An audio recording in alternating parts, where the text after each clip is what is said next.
I want to also reaffirm that the contribution of the Kumul force, Papua New Guinea, 5 years after independence, the country, Papua New Guinea, was able to respond to the request that we had placed to a number of countries in the Pacific.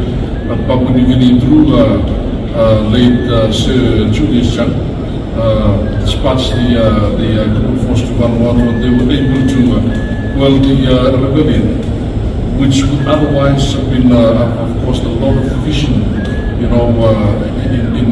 amongst our population. So for that, Prime Minister, my nation remains forever grateful for the contribution, and it's one of the achievements that Papua New Guinea has achieved over the last 50 years since it became an independent state. Again, please accept our appreciation. A small gift to the people of Papua New Guinea in terms of land, and I thank the Minister for Lands and the Minister for Internal Affairs. We're here together, and we're presenting that as a gift in recognition of our lasting friendship.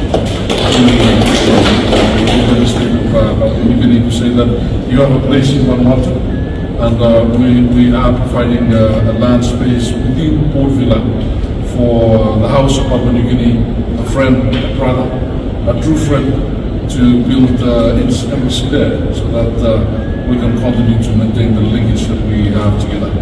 And once again, Honourable Prime Minister, my dear brother, thank you for your friendship, and thank you for the contribution of Papua New Guinea to our democracy.